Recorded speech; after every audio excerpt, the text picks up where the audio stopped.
Përshëndetje të nderuar teleshikues, ja ku takuam sërish në këtë edicion informativ ku në vemi juftoj që të ndiqni informacionet e përgatitura. Qytetarët rikthehen sot në protestë përpara kryeministrisë në ditën e 70 të rezistencës kundër qeverisë Edi Ramës. Organizatorët vijojnë të kërkojnë dorëheqjen e kryeministrit dhe ndryshime në sistemin politik.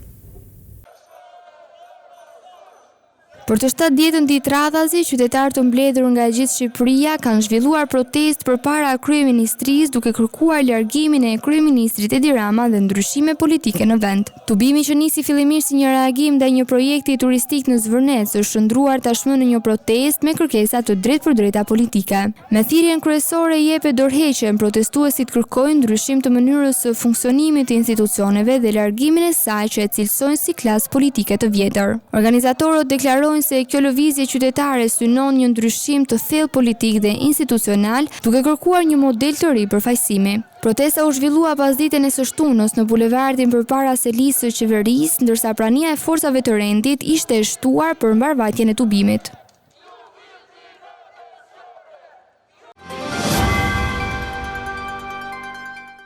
Kreu i Partisë Demokratike Sali Berisha e cilëson Shqipërinë në një krizë të thellë politike dhe institucionale, ndërsa akuzon qeverinë Rama se ka humbur legjitimitetin për shkak të korrupsionit dhe mënyrës së qeverisjes. Në një deklaratë për mediat, Berisha sulmoi edhe SPAK-un duke akuzuar se nuk ka hetuar sipas tij krime zgjedhore dhe se ka mbrojtur mazhorancën. Ndërsa për protestën që vijon prej 70 ditësh, ai tha se qytetarët po përballen me një regjim që sipas tij ka vendosur qeveritarët mbi ligjin dhe kushtetutën.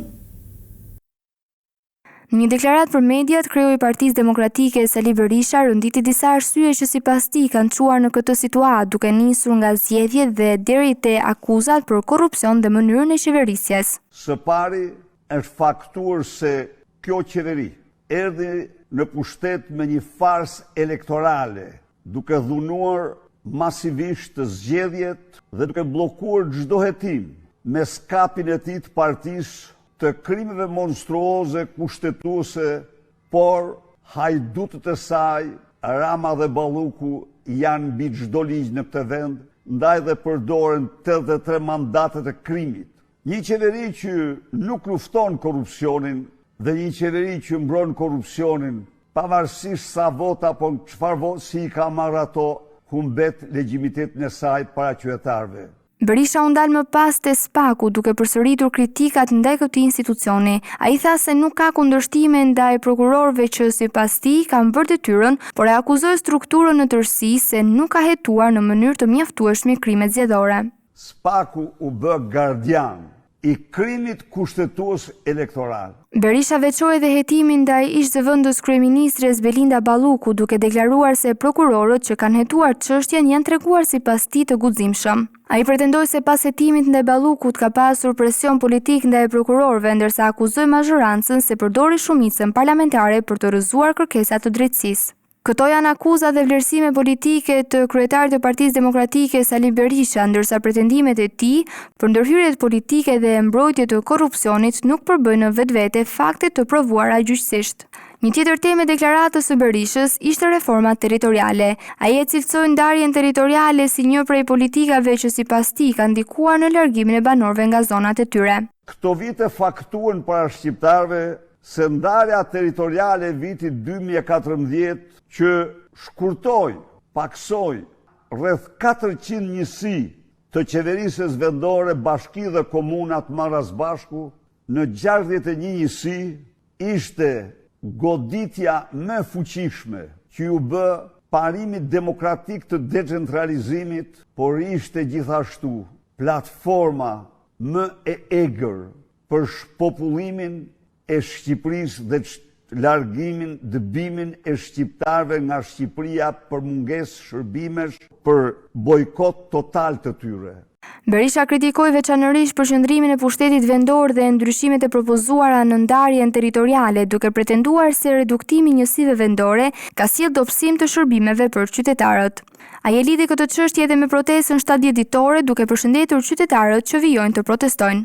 Unë ftoj të gjithë qytetarët të solidarizohen me qytetarët e bashkive në zhdukje, po ftoj gjithashtu qytetarë të tjerë të cilët kanë argumenta, kanë prova se mund të ndërtohen dhe njësi të tjera të qeverisjes vendore, t'i bashkojnë ato dhe të vazhdojnë përpjekjen tonë për t'i dhënë Shqipërisë reformën territoriale që meriton. Kreu i Partisë Demokratike i uroi mirëseardhjen ambasadorit të ri të SBA-s dhe shprehu bindje se ai do të japë kontribut thelbësor në luftën kundër korrupsionit dhe krimit të organizuar në Shqipëri. Spari i uroi mirëseardhjen ambasadorit të ri të Shteteve të Bashkuara në Shqipëri, zotit Erik Wend, dhe kam bindje se në zbatim të direktivave të qeverisë amerikane dhe presidentit Trump, të aktit të Kongresit Shteteve të Bashkuara për rajonin, lufta për zbatimin e ligjit kundër korrupsionit dhe krimit të organizuar, mbështetja e Shqipërisë në këto fusha do të jenë të një rëndësie shumë të madhe dhe shpresoj dhe besoj se do të jenë një përparësi.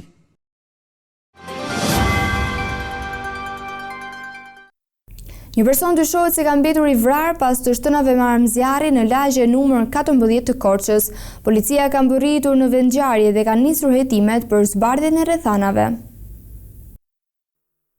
Një konflikt i nisur disa orë më herët ka përfunduar me vrasjen e 20-vjeçarit Johan Zuko në Korçë. Ngjarja e rëndë u regjistrua rreth orës 16:30 në lagjen numër 15 në rrugën Viktor Eftimiu, në afërsi të banesës së viktimës. Sipas të dhënave paraprake të policisë dhe dëshmive të mbledhura në zonë, përplasja mes 20-vjeçarit dhe autorit të dyshuar kishte nisur rreth orës 14 në një lagje pranë vendit ku më vonë ndodhi vrasja. Për rreth 2 orë gjysmë, dinamika e konfliktit mbetet në fokusin e hetuesve, të cilët po përpiqen të zbardhin se çfarë ka ndodhur mes dy personave dhe çfarë e ka përshkallëzuar përplasjen. Rreth orës 16:30 konflikti ka përfunduar me përdorimin e armës së zjarrit. 20-vjeçari Johan Zuko është qelluar me Kalashnikov dhe ka humbur jetën në vendngjarje. Në dorën e tij është gjetur një thik, element i cili është sekuestruar si provë dhe po analizohet nga grupi hetimor për të përcaktuar rolin e saj në konflikt. Pas përplasjes, autori i dyshuar është larguar nga zona. Sipas dëshmive të personave që ndodheshin pranë vendit të ngjarjes, rreth 15 minuta pas konfliktit, ai është parë duke u larguar në drejtim të varrezave. Policia është vënë menjëherë në ndjekje të tij, duke rrethuar zonën dhe duke kryer kontrolle intensive për lokalizimin dhe kapjen e autorit të dyshuar. Sipas uniformave blu, personi i dyshuar ka qenë prej kohësh në ndjekje nga strukturat policore. Ndërkohë, në komisariat janë shoqëruar 3 persona, të cilët dyshohet se kanë qenë të përfshirë në konfliktin që parapriu vrasjen. Ata po merren në pyetje në kuadër të hetimit, ndërsa dëshmitë e tyre pritet të ndihmojnë në zbardhjen e plotë të dinamikës së ngjarjes. Në vendngjarje kanë mbërritur grupi hetimor dhe ekspertët kriminalistik, të cilët kanë kryer këqyrjen e zonës dhe mbledhjen e provave. Në fokus të hetimit janë edhe kamerat e sigurisë të bizneseve dhe banesave përreth, me qëllim rindërtimin e plotë të lëvizjeve të personave të përfshirë.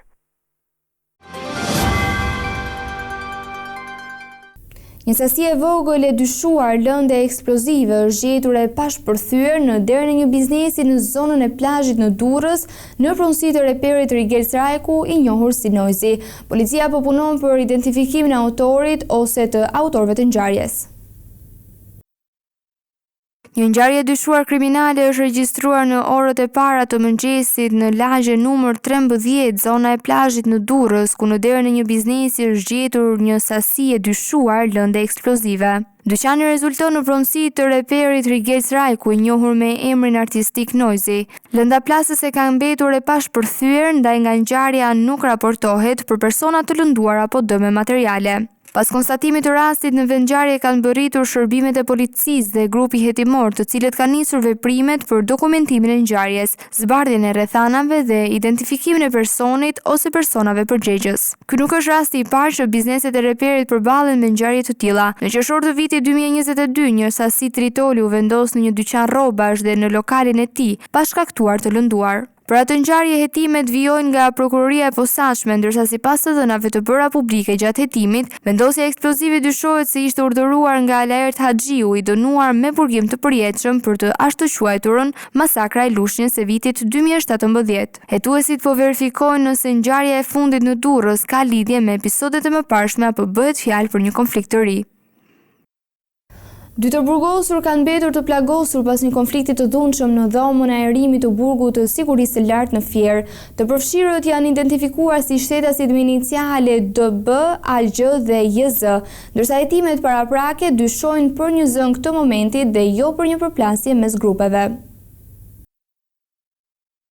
Detajet të reja janë zbardhur nga konflikti i dhunshëm i regjistruar në burgun e sigurisë së lartë në Fier, ku dy të burgosur mbeten të plagosur pas përdorimit të mjeteve të importuara dhe brisjeve të rojës.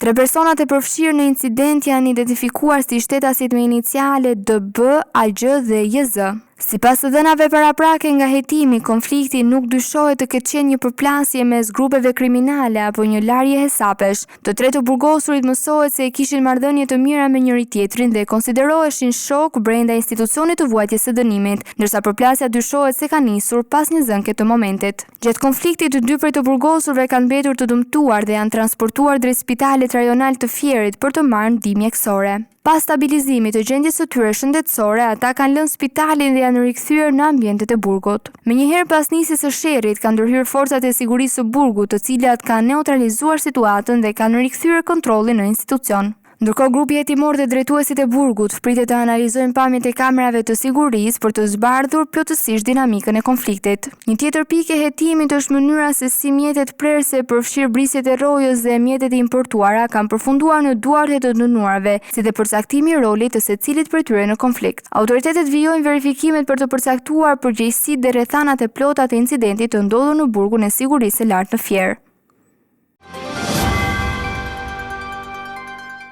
Vatrat e zjarrit në disa zona malore vijojnë të mbajnë në alarm strukturat zjarrfikse. Në Krujt, ndërhyrja nga ajri po përdoret për shkak të terrenit të vështirë, ndërsa në Golem Progonat, një vatër zjarri është izoluar pas përshkrimit të rreth 3 hektarëve sipërfaqe. 2 helikopterë vijojnë operacionin për shuarin e zjarrit në zonën e lagjes Abaze në Krujt, duke hedhur ujë në vatrat aktive dhe në sipërfaqet përreth, pasi terreni i thyer nuk mundëson ndërhyrjen me mjete zjarrfikse. Situata më problematike paraqitet në lagjen Abaze, ku flakët rrezikojnë edhe 30 banesa nga një total prej afro 300 shtëpish në këtë zonë. Ndërkohë forcat zjarrfikse të Krujës janë pozicionuar pranë malit të Krujës, ku vijon monitorimi i situatës për shkak të rrezikut që paraqitet për disa biznese dhe vendin e shenjtë të Sari Salltikut. Paralelisht, një tjetër vatër zjarri është evidentuar në kufirin mes fshatrave Golem dhe Progonat në një zonë me terren shumë të vështirë malor. Pas sinjalizimit nga Agjencia Kombëtare e Mbrojtjes Civile, shërbimet zjarrfikse mbërritën menjëherë në vendngjarje dhe konstatuan se zjarri ishte aktiv në maj të malit në kufirin ndarës mes 2 fshatrave. Fal ndërhyrjes së shpejtë, flakët u izoluan dhe më pas u bë e mundur shuarja e plotë e vatrës, duke parandaluar përhapjen e mëtejshme. Nga zjarri u përshkrua një sipërfaqe për rreth 3 hektarësh me bimësi të ulët, shkure dhe barishte. Forcat zjarrfikse vijojnë të qëndrojnë në terren për monitorimin e zonës dhe ndërhyrjen në rast të ndonjë riaktivizimi të mundshëm të flakëve. Situata nga zjarret në Mallakastër paraqitet më e qetë, ndërsa forcat operacionale vijojnë monitorimin e zonave të prekura. Në Panahor, Graçan dhe Riban nuk raportohen më vatra aktive, ndërsa zjarri vijon në kurorën e Pyllit në drejtimin Drenje-Lofkënd-Vlosht. Situata e zjarreve në Mallakastër po mbahet në kontroll nga forcat zjarrfikse dhe strukturat e emergjencave civile pas ditësh përpjekjesh për neutralizimin e vatrave aktive. Nga kontrollet e kryera në perimetrin e jashtëm të zonave Panahor, Ngrecan dhe Riban, forcat operacionale konfirmojnë se nuk ka më vatra aktive zjarri dhe as rrezik për përhapje të mëtejshme. Efektivet e mbrojtjes nga zjarri dhe shpëtimit të Mallakastrës së bashku me mbrojtuesit e bashkisë do të vijojnë monitorimin e vazhdueshëm të zonës për të shmangur çdo riaktivizim të mundshëm. Ndërkohë puna vijon për kontrollin e perimetrit të jashtëm të vatrës në Panahor, ku janë angazhuar forca zjarrfikse, struktura bashkiake, policia bashkiake, emergjenca civile dhe trupa të forcave të armatosura.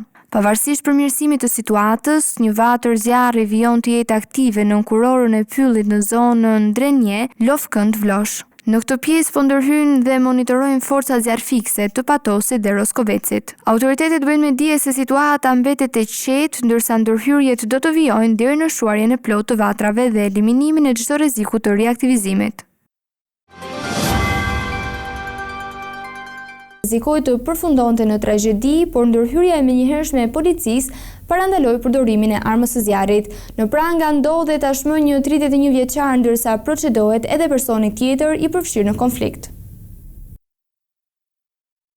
Një ngjarje e rëndë kriminale është parandaluar në zonën e spjellesë së Kavajës pas ndërhyrjes në kohë të shërbimeve të policisë së Kavajës dhe postës së policisë Rogozhin. Sipas policisë, pas marrjes së informacionit për një konflikt mes disa personave, efektivët ndërhyn menjëherë në vendngjarje, duke bërë të mundur kapjen në flagrancë të shtetasit me iniciale NH 31 vjeç, i cili dyshohet se kishte tentuar të qëllonte me armë zjarri një shtetas tjetër 38 vjeç. Gjatë ndërhyrjes 31 vjeçari u kap duke mbajtur një armë zjarri tip Kalashnikov me municion luftarak, e cila u sekuestrua në cilësinë e provës materiale. Nga hetimet paraprake dyshohet se konflikti ka nisur mes shtetasve me iniciale NH dhe IR, ndërsa situata ka përshkallëzuar deri në përdorimin e armës së zjarrit. Ndërhyrja e shpejtë e forcave të policisë ka shmangur një përplasje me pasoja të rënda për jetën e 38 vjeçarit. Ndërkohë edhe shtetasi me iniciale IR është proceduar penalisht për veprën penale dëmtime të tjera me dashje, pasi dyshohet se ka goditur me grushta 31 vjeçarin duke i shkaktuar dëmtime të lehta trupore.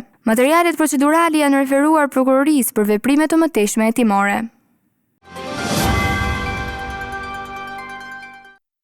Komuniteti shqiptar në Serres vijon të jetë i tronditur nga aksidenti tragjik ku humbën jetën një 43 vjeçare dhe djali i saj 21 vjeçar. Eksperti grek i sigurisë rrugore tha se makina mund të ketë lëvizur mbi shpejtësinë e lejuar, por ngriti edhe dyshime për një shpërshëndrim të mundshëm të drejtuesit.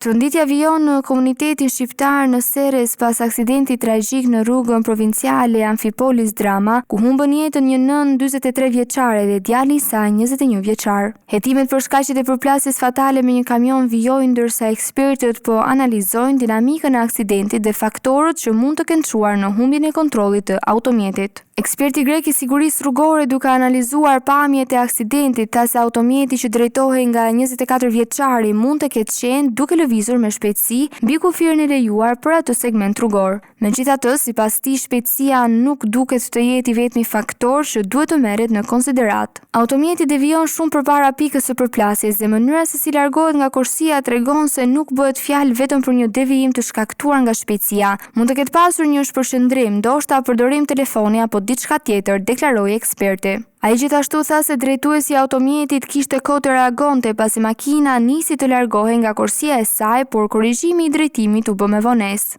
Që nga momenti kur automjeti fillon të largohet nga korsia e tij, shoferi kishte mundësi të korrigjonte drejtimin, por ai vazhdon për disa metra në korsinë e trafikut përballë dhe vetëm më pas përpiqet të kthehet, u shpreh ai.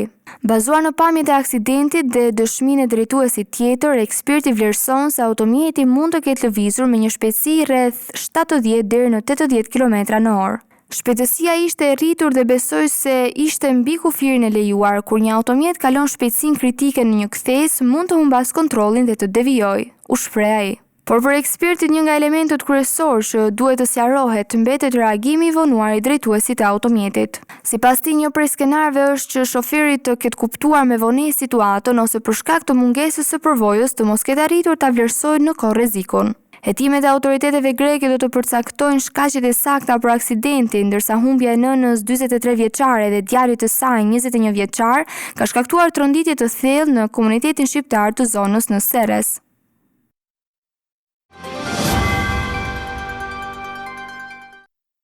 Të nderuar teleshikues, në vijim juftoj që të ndiqni parashikimin e motit për ditën e nesërme. Territori shqiptar për datën 9 gusht 2026 do të karakterizohet nga kushte atmosferike të qëndrueshme me dominim të kthjellimeve dhe intervale të gjata me diell në pjesën më të madhe të vendit. Gjatë orëve të pasdites në relievet malore mund të shfaqen vranësira të pakta kalimtare, por pareshje domethënëse. Paraditja do të jetë kryesisht me diell në të gjithë territorin, ndërsa pasditja vijon me mot të nxehtë dhe të qëndrueshëm. Temperatura minimale pritet të zbresë deri në 18 gradë Celsius, ndërsa ajo maksimale do të arrijë deri në 39 gradë Celsius. Gjatë ditës pritet rreth 11 deri në 12 orë me diell. Era do të fryejë lehtë nga drejtimi veri-perëndimor me shpejtësi 2 deri në 6 metra për sekond. Deti do të ketë dallëzim të ulët rreth 1 deri në 2 ball. Indeksi ultraviolet për Tiranën pritet të jetë shumë i lartë rreth 9. Sipas të dhënave astronomike, lindja e diellit në Tiranë do të jetë rreth orës 5:43 minuta, ndërsa perëndimi rreth orës 19:48 minuta. Temperaturat minimale dhe maksimale për disa qytete kryesore të Shqipërisë do të jenë si më poshtë. Shkodër, 23 deri në 39 gradë Celsius. Kukës, 20 deri në 35 gradë Celsius. Peshkopi, 19 deri në 33 gradë Celsius. Tiranë, 24 deri në 39 gradë. Durrës, 25 deri në 35 gradë Celsius. Kavaj, 25 deri në 35 gradë. Elbasan, 24 deri në 38 gradë Celsius. Berat, 24 deri në 39 gradë. Korç, 18 deri në 30 gradë Celsius. Vlorë, 26 deri në 34 gradë. Gjirokastër, 20 deri në 32 gradë Celsius. Sarand, 26 deri në 34 gradë Celsius.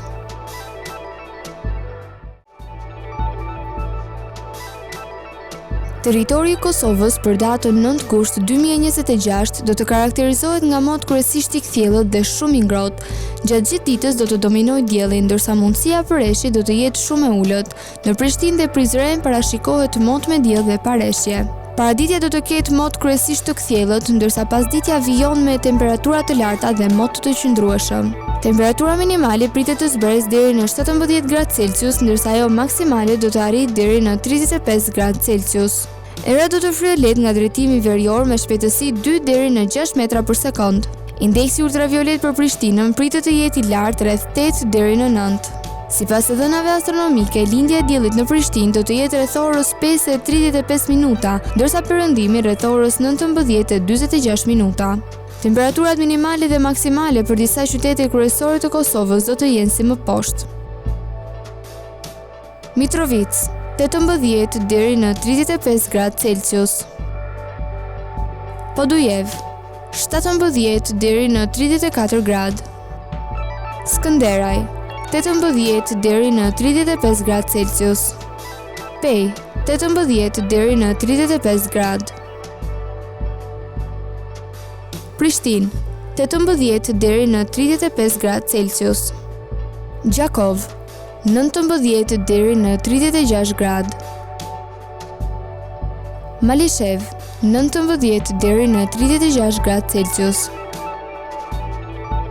Gjilan, 18 deri në 35 gradë. Ferizaj, 18 deri në 35 gradë Celsius. Kaçanik, 17 deri në 34 gradë. Suharek, 19 deri në 36 gradë. Prizren, 19 deri në 32 gradë Celsius. Të nderuar teleshikues, kjo ishte gjithçka që kishim përgatitur në këtë edicion informativ. Së bashku do të rishihemi në edicionet e ardhshme. Deri atëherë, miru takofshim.